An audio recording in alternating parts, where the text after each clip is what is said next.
Hey everybody, welcome back to Big Hair Gaming. We're here with another video covering our favorite game, Last War. And today we're going to continue our discussion on our Season 2 Profession skill trees. Alrighty, so last time we talked about the shared skill tree component that's shared by both the engineer and the war leader, which is this right-hand column over here. These are all the season-specific skills, and in that video, I go over and talk about each one, its importance to the season, when you would want to grab it, maybe when you want to respec out of it when it stops becoming valuable to you, and all that sorts of stuff. If you're interested in that video, feel free to check the description down below. I'll post a link to it and you can check it out. Now, for today, we're going to go over the Season 2 skill tree, or rather, we're going to go over the skill tree as it exists in Season 2, but we're going to go over everything from the bottom up all the way to the top. Why go over the stuff from Season 1? Well, if you don't know, once you get a Profession skill book reset, reset skill book, whatever, you can reset all of your skills, and when you redistribute them, you can do it from the top down if you want to. So you don't have to invest a minimum of a certain amount of skill points in order to work your way up and the rest becomes available. That was what I initially thought would happen when I reset my skills, but in actuality, you just get all of your skill points back, and the only limiter in terms of where they can be invested is whatever the level of your profession actually is. So, with that, I'm going to start all the way down at the bottom, and we're going to talk about all our skills, and we're going to work our way up to the top. So, the first one we're going to talk about is rapid production. This is a amazing skill that I think is an absolutely must take for any person with the engineer profession, no matter how many times you respec. When you use it at level 5, you're immediately going to get 24 hours of production from your in-base food, iron, and coin. And it refreshes basically every day. This is super huge, especially if you're going into Season 2 and you have not yet hit level 30, because you're going to need tons and tons of resources to get through that grind. You have to get, in order to get your to get to level 30 and to get to your T10s, you're going to have your drill grounds at level 30. You're going to have to get one of your tanks up pretty high. You need to get one of your science tech centers up to level 30. There's a lot of stuff that needs very heavy investment in order for you to get those rewards. So anything that you can do to maximize the amount of resources that you're going to get is going to be super duper helpful. I have seen some comments on Reddit and a few comments on my videos of people who said that rapid production was not a good skill because they didn't need resources after a certain time, and I 110% disagree. This is what I would describe as an S tier skill within the skill tree, and you should absolutely take it, and you should be using it every day. Now, moving on, we have Outstanding Contribution, which is basically just going to let you get more Alliance contribution points every time that you donate to your Alliance tech. Real simple, 1 skill point, no reason not to take it. Next up, jumping up into Tier 5, we have the Extra Meal skill, which is basically just going to increase the amount of free daily stamina that you get by 50%. So it goes up from 50 stamina per use to 75 stamina per use. Real easy, nice and simple, 1 skill point, no reason not to take it. Then we have our first interesting one. We have Siege Mastery. Now, what Siege Mastery does is that every time you attack an opponent and you deal some amount of damage to their base, that's their base's durability. What Siege Mastery does is it increases the amount of damage that you do every time that you hit them. But what it also does is it grants you the ability for ruin removal, which allows you to remove ruins, so those are ashed bases, from the battlefield and temporarily have a clear area where only people from your alliance can teleport into. Now, in Season 1, I don't remember if the ruin removal feature was there in Season 1. I feel like it might not have been. But whether it is or it isn't, in Season 2, Siege Mastery becomes much more valuable of a skill. I think it's worth 1 point of investment simply for the ruin removal feature. And the reason being is that when you get into the Soil Wars, everybody's base or everybody's alliances tends to clump together wherever they choose to on their server. And in order for, if you're the attacker or if you're the defender, making sure that those spaces are as filled in as possible with your teammates and not your enemies is going to be super important. So anytime that you can clear out an enemy and have a space where only your allies can teleport into, it'll be super helpful. I think that space only lasts for 5 minutes, so it's not a really big window, but as long as people are on and they're engaged, they can take advantage of it, and it's very helpful. Hey Commanders, I just wanted to take a quick moment to say that if you're enjoying the video, feel free to like it and drop a comment down below, even if it's just thanks for the video, as all the engagement really does help the channel grow. If you're new, feel free to subscribe, as I've got a bunch of tutorials, guides, and explanations on the gameplay mechanics, heroes, and different strategies to succeed in the game. Lastly, I want to mention that I do have channel memberships available if you really want to support the channel. You get a cool flare symbol next to your name in the comments, you'll get priority replies, as well as member shoutouts, and being able to join me in on some live stream recordings for battles and events. Hit the join button down below to check it out, and with that, let's get back to it. Now, let's move along up into the level 10 range. And here we have two contentious skills that I know some people disagree with me about, but we'll talk about both of them. Both of these are going to be build for free and research for free. Now, both of these at level 5 are going to give you 4 hours of free speed up time for research. But I don't think that either of them are worth investing in. And I'll tell you why.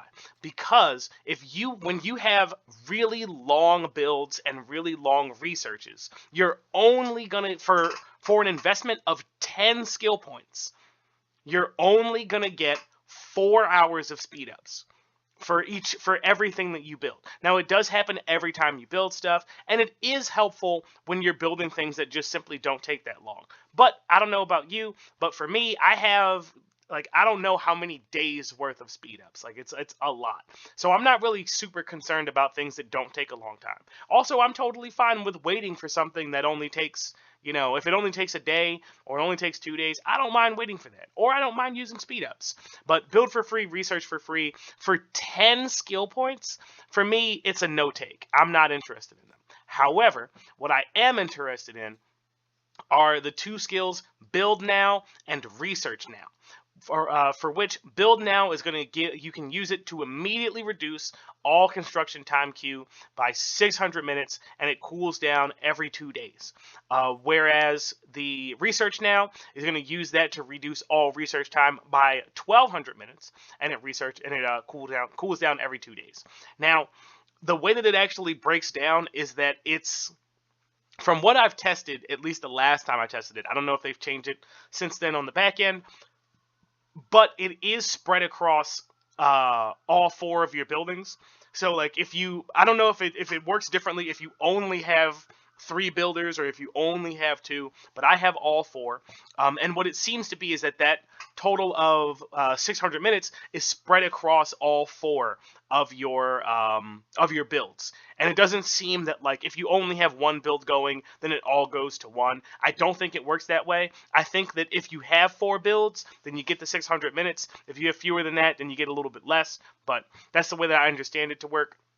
At least the last time that I tested it, that was what was happening. And the same is true for the research. Now, for the research, I almost always have research going. For the builds, I don't really always have builds going now. Now that I've hit level 30 and I've got my T10s, I'm not always building stuff like I used to.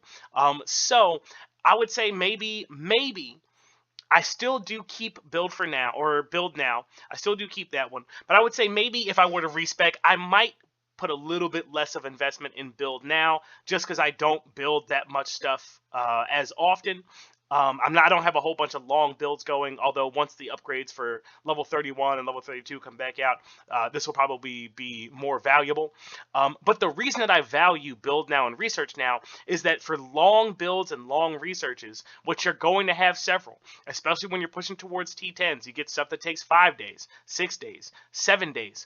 Every 2 days, you get, let me do a quick assessment of what 1200 minutes is.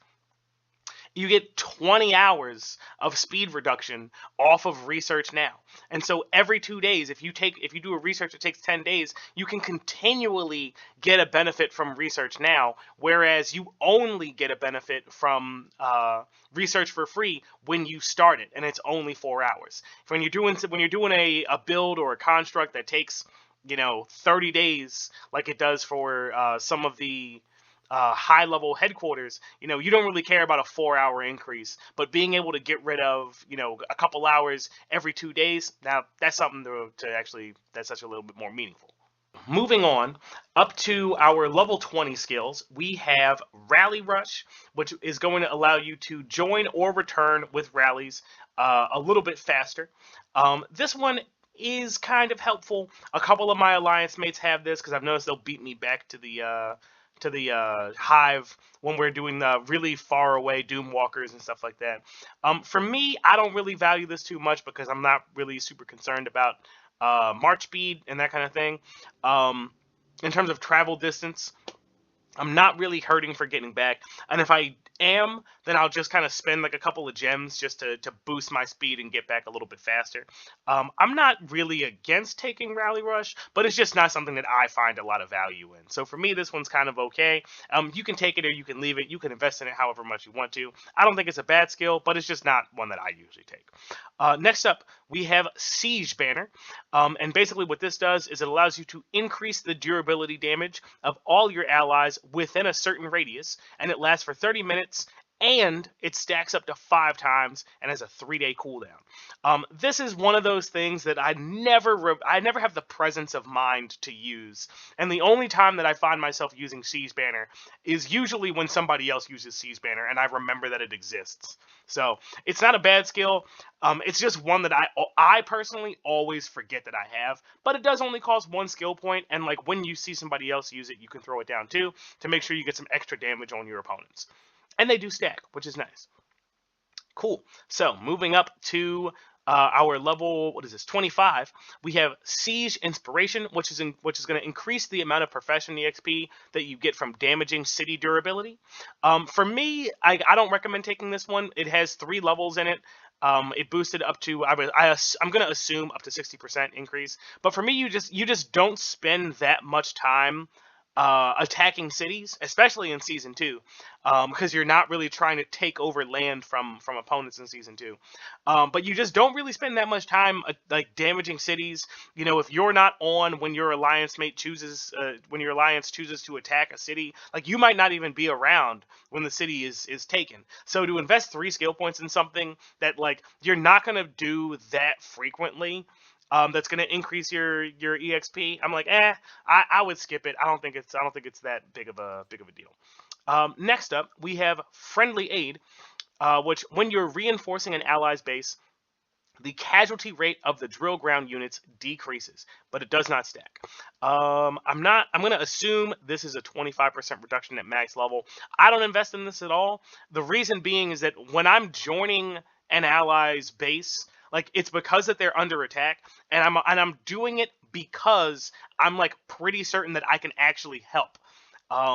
When I'm like when they're when they're losing forces, like, and I'm not really there because I'm like, oh, I want to reduce the amount of damage that they're taking. I'm there because I want to stop it entirely. So I'm not thinking of like mitigating the amount of deaths that they suffer. I'm thinking of halting them entirely, and that's why I'm there. So for me, Friendly Aid's like not really that valuable. Additionally, if somebody is there and they're beating both of us, then like it doesn't really matter like how much the casualties are decreased, because they're probably going to attack us again and attack us again and attack us again, and either way they're going to end up filling up their hospital no matter what.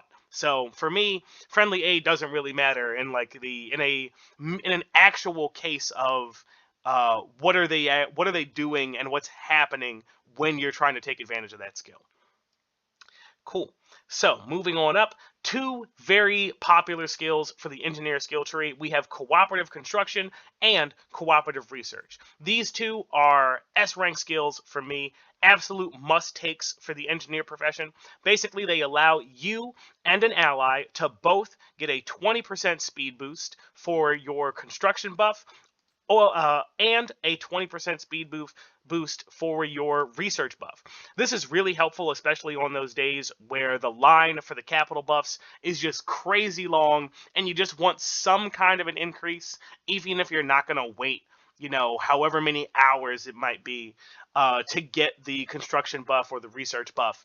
So having the extra 20% is really nice. Additionally, it does work on both you and an ally. So super great there, so you can both get boosted. A way that I'll often use both of these skills is when I'm in line for the capital buff for construction or for research. I'll take a look at the list, and if I see an alliance mate is either a little bit further up or a little bit behind me in line, I'll use the construction buff or the research buff on them because they're in line with me to do the same thing. So that's one way that I'll take advantage of it and kind of make sure that my alliance mates are getting the best bang for their buck there. Alrighty, so let's move on up. We're going to talk about the resource saving skill that's available at level 35. Basically, real simple. At level 5, this reduces the cost for building construction by 5%. And its sister skill, whoops, wrong one, for recycling is going to do the same thing at level 5 and reduces the resource costs for tech research.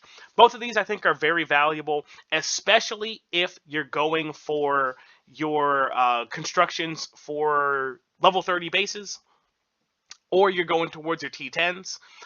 Once you hit level 30, the resource saving skill isn't as big. It will save you some resources, of course, because it's a 5% discount. But if you're not doing super huge constructs, then it's not a major thing. So I'd say maybe after you get to level 30, you might spec out of it if you really want those skill points and you want to put them into something else. But if there's nothing that's really nipping at the bud for you to invest in, I say leave them here. They're still valuable, they're still useful. I think they'll get a lot more use in season 3 when we have the ability to push towards levels 31 through 35. When you can push up higher again and the investment costs get even higher, you're going to really appreciate saving 5% and having that nice little coupon there. As for recycling, definitely take this for your build towards T10s, just because the resource cost is so huge. 5% may not seem like a lot, but when you're spending, several billion resources on stuff, you're going to wish you had a 5% off coupon.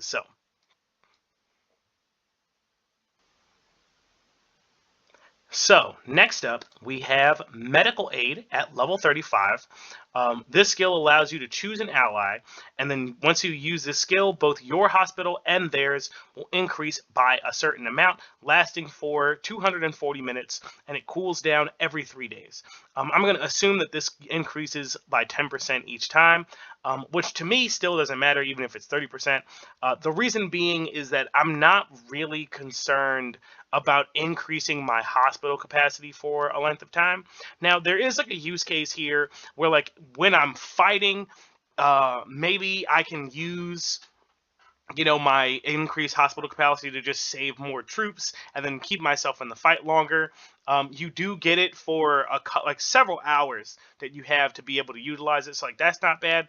However, for me, when I'm looking at both of these skills and I'm kind of comparing them to each other, and I'm thinking which one would I want to take? And when I'm comparing them with each other, I'm thinking of Buddy Shield being my primary focus here. The reason being is that Buddy Shield at level 3 allows you to activate a shield either for yourself or an ally. So this is an either or skill rather than an and skill. But you can activate a shield for an ally for 4 hours, and I find that this is a lot more helpful, especially when you're trying to protect your team. So let's say if it's battle day, it's a couple minutes before, things are going to start popping off. What skill would you rather an ally have? Would you rather them have bigger barracks for a couple of hours if they're not around, or would you rather them have a shield?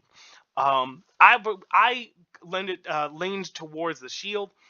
That's why I picked this. But now that we have access to more skill points in season 2, being able to throw medical aid on yourself or an ally who is going out into combat and fighting opponents can actually be pretty valuable. For me, when I was looking at this skill of like what skills do you get at level 40 at the end of season 1, like I'm absolutely picking Buddy Shield. I'm not going for the hospital thing. But now that we have access to more skill points, and we have a little bit more wiggle room, I think that there's space for medical aid, especially if like you're somebody who goes out to fight on battle day very frequently. You guys have seen my videos, you know, like that's what I'm all about. So I could see myself using this skill and taking some good advantage of it. So I'd say it's maybe pretty valuable. Alrighty, so moving on up. Now we're into the season 2 territory, so everything from this point forward is all brand new stuff. So let's dig into it. So drone supply. Now, one of the things that actually caused a little bit of a delay for this video was that I was waiting on kind of like being able to boost up some of these higher skills, because I wanted to be able to really give a good assessment of them and kind of give my opinion. And drone supply was one of them. Now, basically what it does is that you'll be able to use it to get a level 5 engineer skill reward, and I'll show you what those are. This refreshes every day. So at level 1, you're going to get 3 drone parts. At level 2, you'll get the 3 drone parts and 1 common skill chip chest. At level 3, you'll get 3 drone parts and 2 common skill chip chests. At level 4, you'll get 3 drone parts, 2 common skill chip chests, and 2 level 1 drone component chests. And then at level 5, you'll get 3 drone parts, 3 common skill chip chests, and 2 level 1 drone component chests. Now, initially I was kind of like, like I don't think that that's like particularly good, because like those are like some kind of menial rewards. They're not particularly great. But when you're thinking about like you getting access to resources that you do need, and you can get them every day for free, and all you got to do is jump on and press a button. For a lot of folks who are watching these videos, you're probably playing every day, or at the very least you're logging in and kind of hitting a couple things. I think that this is a solid skill to have. It's not tremendous, it's not a game changer, but in the long run, like these things do add up. And being able to get, what is that, 21 drone components per week for free, and as well as some other stuff, like that's not bad. So for me, I was kind of on the fence. I'm like, I don't really know what I think about this. But like after having used it for a while, and also seeing how many drone chips that you need, or drone components that you need to start to boost up your drone, like you're gonna like give me every drone component that I can get. Like give it. I need it. And it only goes up from there. So that's where I'm thinking about for that one. But we brings us to the next one, fearless defense. So when defending the base, a proportion of attacking enemy units will be killed based on the level and number of your fallen units. Basically, what this means is that anybody who attacks you will have some number of their troops die outright, based off of how many troops you lose. I'm not sure what that calculation is. There isn't like a little info button that kind of gives you a breakdown of like, do they lose more troops if you lose more troops? Do they lose less troops if you use less troops? Like, how does it shake out? No idea. But for me, I'm going to assume that this maxes out at 5%. And I just don't know how valuable this is. Like when somebody is able to beat my base, mostly I'm thinking about getting out of there. I'm not really thinking about, haha, I got 5% of your troops, because to them that's probably nothing. Like ultimately they won the fight, and like they're gonna continue to do stuff. So for me, I'm like, this doesn't really align with what I want to get from those engagements. So for me, I don't take that one. But let's move on up to level 50. So here we have random visitors.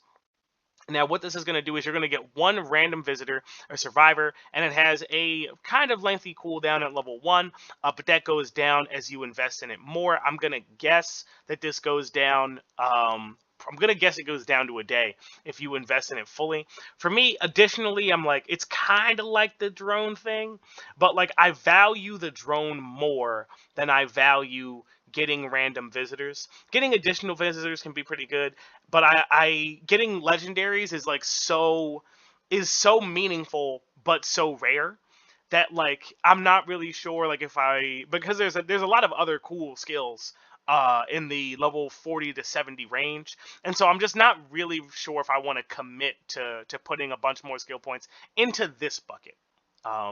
So yeah, that's kind of where I'm at. It's not bad. I don't mind getting one every 5 days, but like it's not one skill point, not too bad. But more, I'm like, I don't know. So if you have opinions on random visitors, feel free to drop a comment. Let me know if you love it, hate it, all that sorts of stuff. But moving on over, we have Durability Mine. Durability Mine lets you deploy a landmine. And basically what it's going to do, I'm just going to read it. You can use it in your original war zone, so you cannot use it when you're going over to other people's war zones. You can't throw down a mine there. But when it's triggered, it's going to lower the target's durability by some number of points. I'm going to assume that that's going to go up the more that you invest in it. I'm going to guess that it's going to cap out at 2,500 points. Maybe I'm wrong, maybe I'm right, maybe I'm wrong. But at max level, it can ignite your enemy's base. The mine is going to last for 24 hours. It has a cooldown of 72 hours. And you can store 2 mines. For me, I think I like the landmine skills. I've kind of switched my opinion on them. Before I was like, I don't really like them. But I do like them a lot more in Season 2. The reason being is because of the play style that a lot of people adapt, in that they tend to clump all of their servers' alliances together. It means that like when a base gets removed, or somebody dies, or somebody teleports, or does whatever, it means that there's like a really obvious space where somebody would want to land, which means that like your guessing game of where to put your landmines becomes a lot easier, because there's a really clear spot that's very alluring for someone to want to come sit in. So for that reason, I like the landmines a lot more. I think putting them down is fun. I think having them be there is fun. And I think it like changes up, it adds like an extra little element to the gameplay, especially if you have somebody who is like attacking your alliance and you kind of want to just teach them a lesson. Even if you can't beat them, you can throw down a landmine and maybe you'll sucker them into it. So there's that. Alrighty, moving on up to stage 55. We have 2 skills. We have one more, wherein the daily task points chest has a 25% chance at max level to double your rewards. And we have support boost, which increases the timed helped per action by 30 seconds. So, one more was another one of the skills that I was kind of like shaky on of whether or not it was worth it or not. And that's one of the reasons I delayed making this video, is I just wanted some time to sit with the skill and kind of see how impactful it is. So to make it more clear as to what it does, it affects your daily tasks. So every time that you open one of these chests, you have the opportunity you have a 25% chance to get double rewards. You have 5 chests per day. So you have like a decent chance of getting a double rewards every day. And this is like, it's okay. It's not like a game changer. It's not going to change everything. But because of a particular feature within Season 2, I think it's absolutely worth taking, and it's pretty good. So for Season 2, we have this event here called Polar Dishes, where basically you have like this little doggo here, this little guy, and you can get a number of ingredients, and he will tell you what he wants, and you'll put them together. So I'm going to grab an extra flour. I'll just show you what this looks like right here. Boom. So he wants a meat floss roll. So that's going to be flour, milk, and then 2 steaks. You craft that. Boom. You give it to him. And then you get a bunch of stuff from that. You get a universal exclusive weapon shard, you get some coal, and then some other resources here. Now, one of the things that I think makes the one more skill more valuable is that the way that you get those materials in order to do that, to feed the dog, to get the little bonus stuff, is from these chests. So one of the things that you can get is a special item for your dog. And when this skill pops off and you get your double, you do get more stuff for your dog. And this is one of those things where it's going to be additive, where you're doing it every day, you're opening boxes all the time, you're going to be doing it anyway, but having more foods for your dogs means that you have more stuff to trade for other ingredients. It also means that you'll be able to satisfy the foods that he's looking for much more frequently, and you're going to get those rewards. The biggest thing for me is getting more coal, and more coal means that you can invest in well, one, your other constructs, but also you can invest in building up these various bases that are going to increase the strength of your team. So by taking this skill and increasing your chance to get a 25% chance to double your rewards, you're increasing your coal, which you can then use to increase the strength of your team. And so because of that, I think that this is a must take.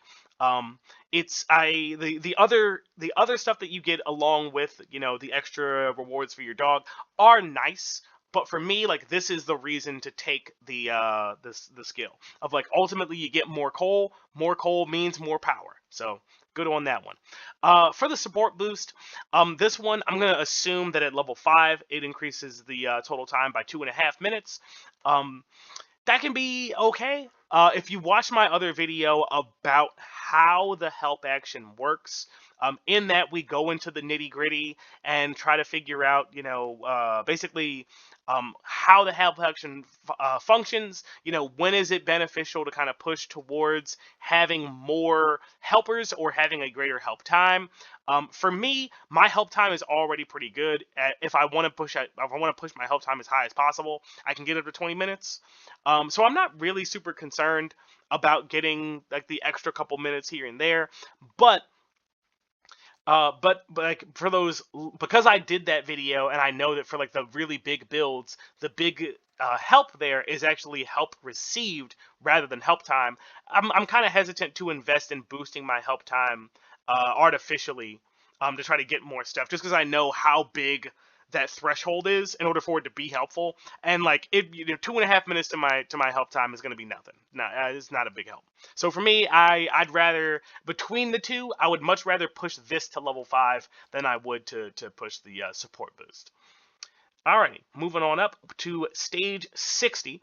We have 2 skills here. We've got Efficient Gathering, which is just going to increase your gathering speed. And we have First Aid Expert, which, when defeated, the proportion entering the emergency center is going to increase so that you have more troops going to your emergency center, so you can grab those guys. You can grab more of those guys a little bit sooner. So what do I think about both of these skills? I like the additional gather speed. Basically, what that kind of does is it brings down the bonk donkulous gathering time of some of the 11 of some of the level 11 and level 12 gather nodes.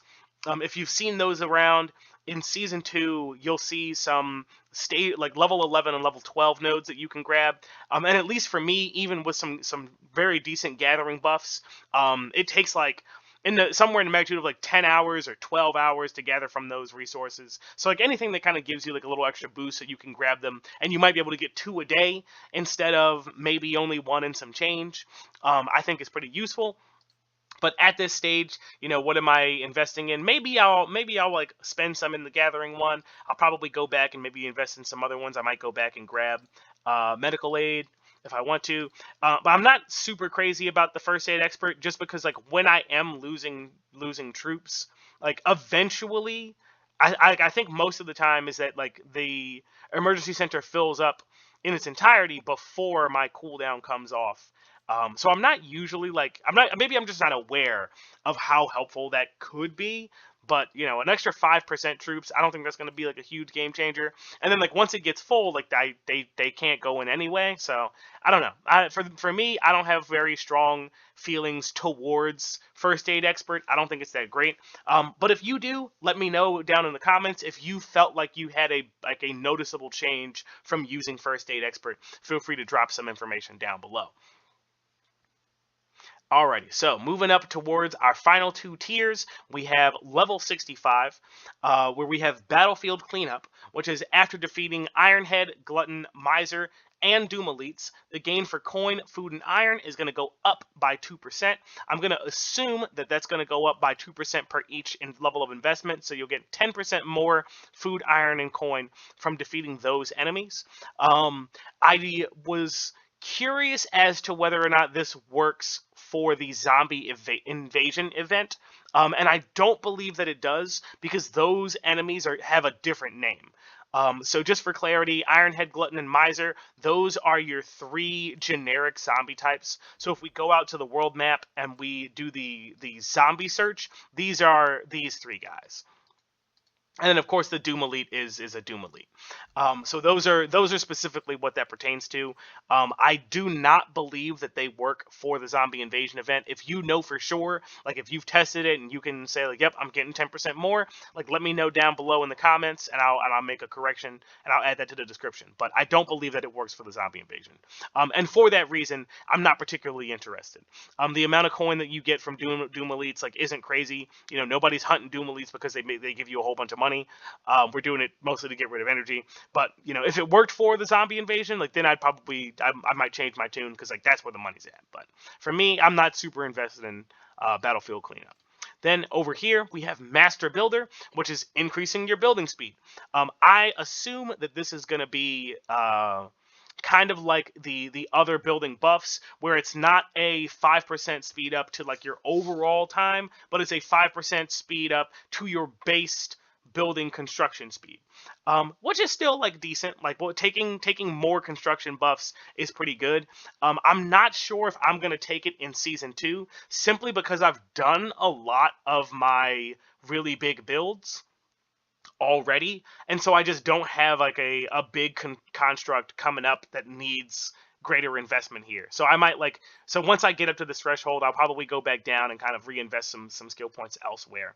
Or I might hang on to them for investment in level 70, which is kind of what I'm doing right now. Speaking of which, level 70 up at the top, then we have Instant Gathering, which is a skill that when used, all squads currently gathering at iron mines, farmland, or gold mines will immediately collect the remaining resources from the gathering tile and return. It cannot exceed the squad's load capacity, and it has a cooldown that gets a little bit lower as you invest in it. And you can only use it in your home war zone. I'm gonna guess that maybe that goes down to like something that's closer to a day. I'll let you know once I get there.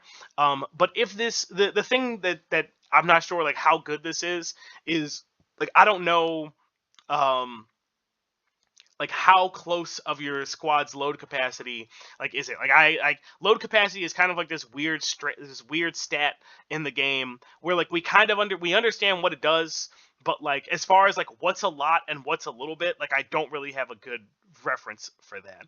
So you know, will you be able to jump onto a node, use the skill, and grab almost everything at the node if it's like a level 9 or level 10? I have no idea. But if it works that way, you know, that would be pretty nice. I feel like this can't exceed the squad's load capacity. I know I read this earlier, and I don't think that was there. So that might be like a recent change. But yeah, like once we get to this one, I'll let you know, because this one's just kind of like, it sounds good, but like I don't know like in practice how good it really is. Like I don't know like how much load capacity is necessary for it to be good. But moving on, we have monster tracking. So we're increased speed against monsters. It's going to increase by 5%. I'm going to assume it's going to increase by 5% per level. And this is kind of like the rally speed thing. So I'm guessing that maybe these will like synergize.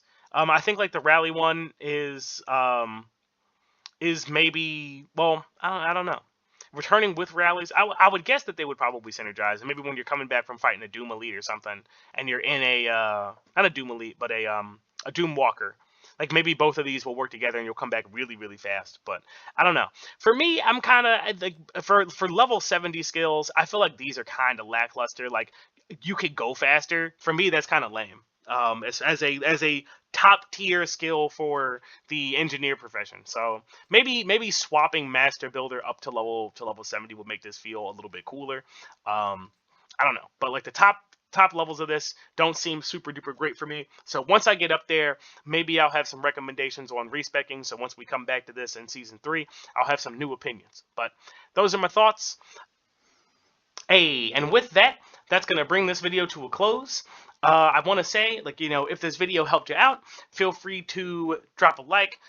comment on the video, even if you just say stuff like, hey, thanks, this was really helpful, whatever. All that sorts of stuff does help out the channel a whole bunch. It increases engagement and everything, and I really appreciate it. Also, if you're new to the channel, feel free to subscribe. I've got tons of videos on different tutorials, helpful strategies, what to do and when, what to focus on, and other little nitty-gritty technical stuff that breaks down the game. And I'm always happy to talk with folks in the comments. Lastly, I want to give a shout out to our channel memberships. We want to give a shout out to Tony Expert, who's our first channel subscriber. Thanks a whole bunch. We're glad that you're here, and the support that you offer allows me to do some of these long form videos and helps keep the channel going. But yeah, thanks a lot to everybody. I want to thank you for listening, thank you for watching, and I'll catch you in the next one.